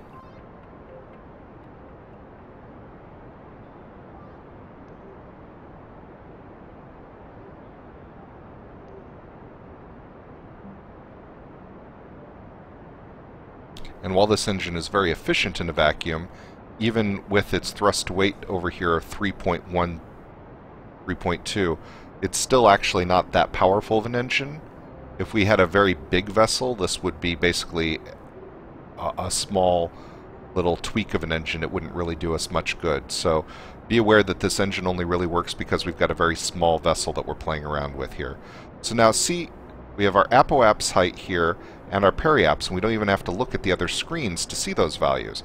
So we're at 193 kilometers for our apoapse, but our periapsis is really rising fast. It's at negative 250. It's at negative 200 now, negative 150, negative 100, negative 50, 0, flip, 100. Periapsis is now 191 kilometers, and our apoapsis is 194. Much better circular orbit, and we have 939 delta V left. We close that, so we close our node, and look at all this gorgeous information that we have available to us now. Now, we were able to do all of that with Precise Node, but now let's show the real magic of Precise Node. We're going to set the moon as our target. We know we want to fire towards the moon when the moon is roughly on the horizon, but we just missed that. So what we're going to do is we're going to click anywhere, it doesn't matter where, click Add a Maneuver. I'm putting it here because as we go around here, I know that this is going to be about 35 minutes out. And then I'm going to come over here, and I know from previous experience that from 100 kilometer orbit, it takes about 840 delta V to get a pass-by for the moon. But since we're at about 200, or just short of 200, it should take a bit less. Yep, it's going to take quite a bit less. So, look, right there, we've got an encounter with the moon. You can see it right there. But we can actually adjust this. And what I'm doing here is, we've got it currently set to 10. It's at 780 for pro-grade burn. By hitting the 1 and 3 keys, I'm changing the time of the burn.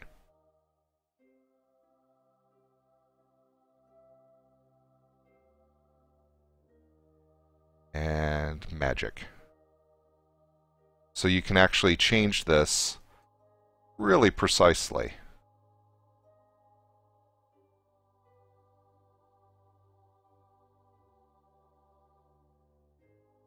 And if we do it right, we can actually get a free flyby and come back.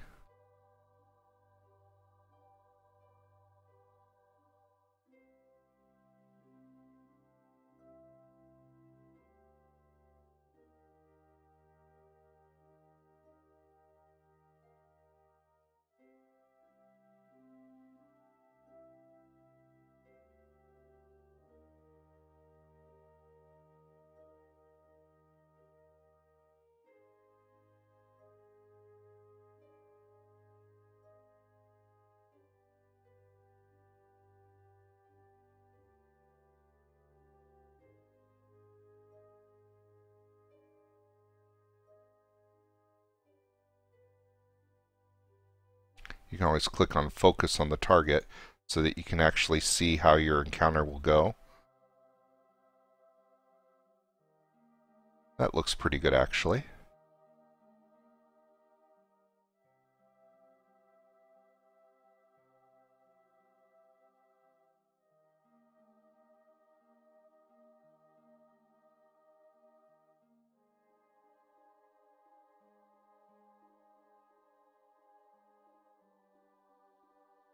We could almost get a free flyby at Minmus.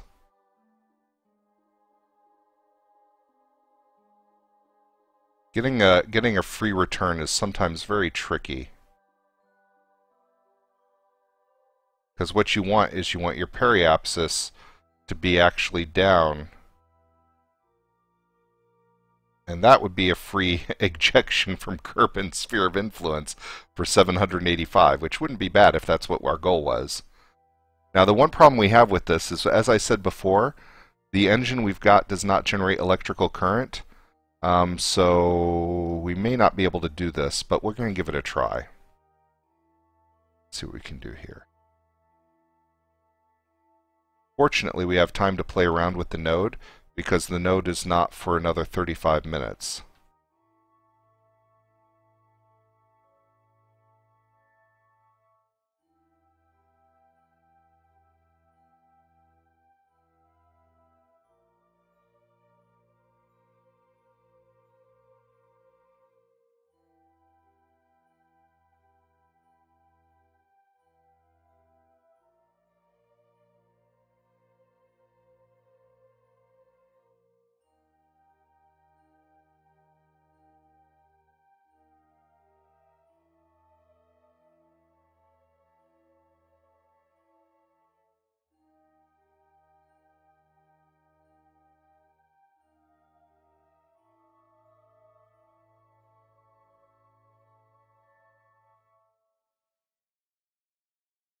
Well, that should be enough, really.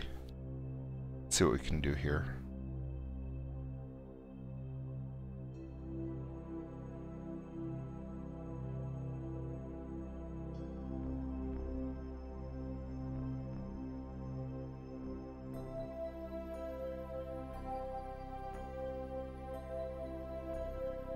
So, not an ideal encounter.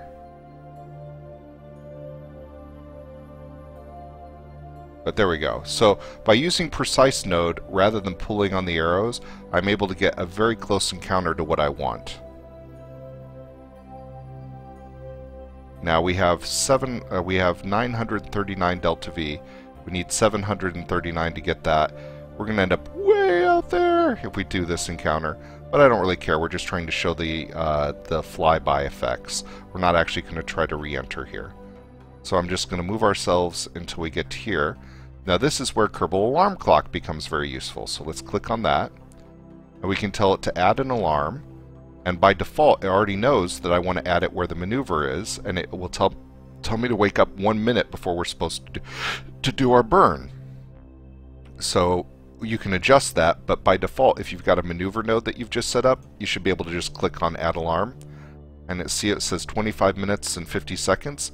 Now I can time warp as fast as it'll let me go, and Kerbal Alarm Clock will pull me out of that time warp with plenty of time to actually engage in the maneuver.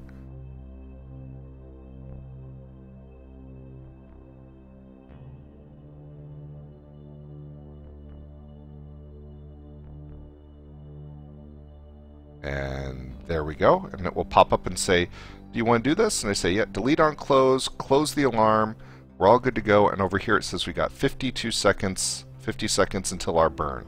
We're all set up for our node. Everything seems like it's all set up. We don't need to look at Kerbal Alarm Clock right now. And we're just going to wait until we get to our burn time. We're 39 seconds out.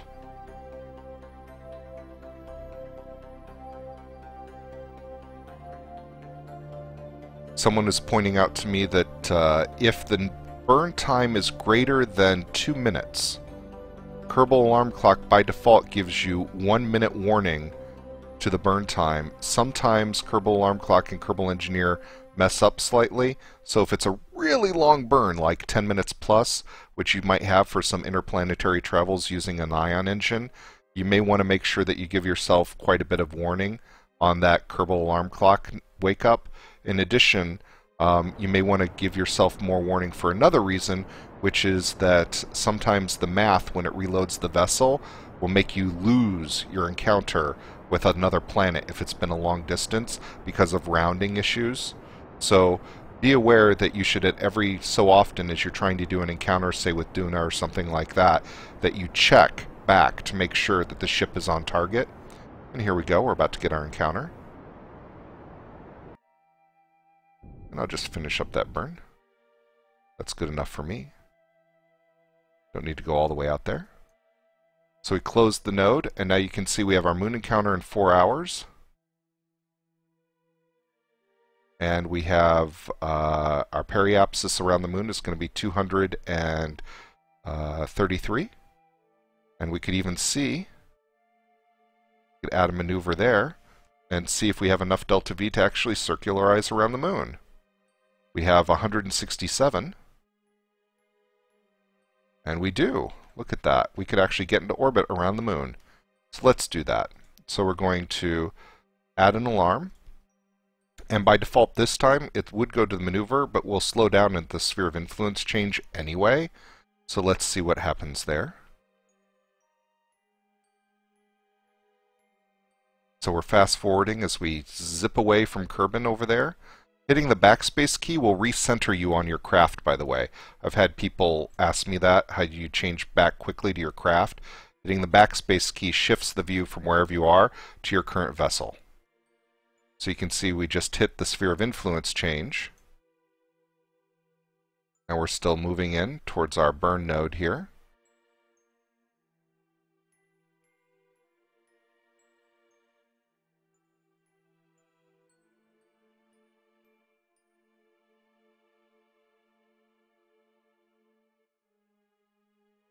And so we've still got quite a bit of time to go, so why don't we hit time warp again, up it a bit more.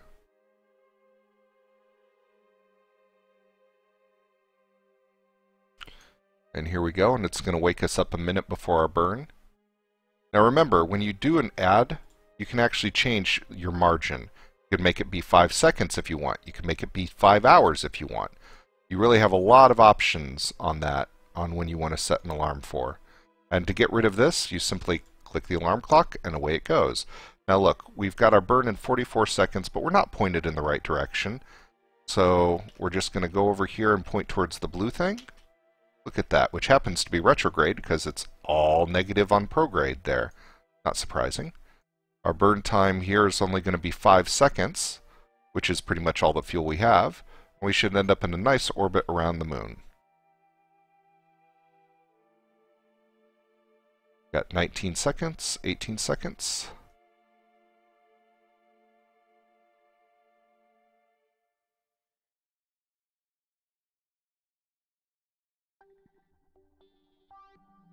Five, 4, 3, 2, 1, burn. And we're just going to let it go. We're not going to worry about where it ends because we burnt all our fuel. We are now out of fuel.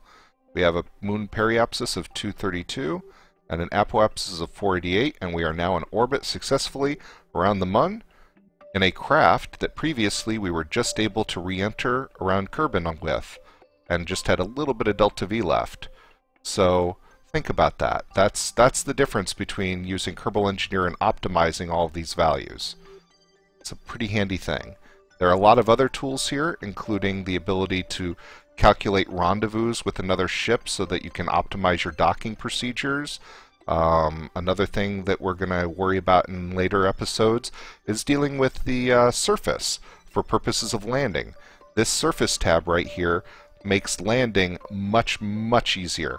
It keeps you apprised of the altitude terrain. Instead of looking up over here, it'll be right here. It tells you your vertical speed and your horizontal speed broken down by component. It tells you your latitude, longitude, the biome you're in, and it also will tell you your time to impact and the slope and impact when you get close enough and all of those kinds of things.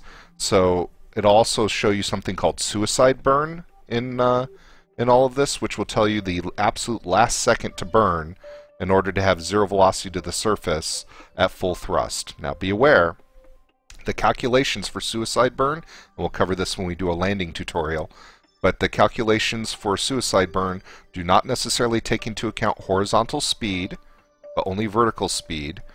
They do take into account gravity. They do not take into account friction on an atmospheric planet. And if you're trying to land at the pole, it can get really confused very easily.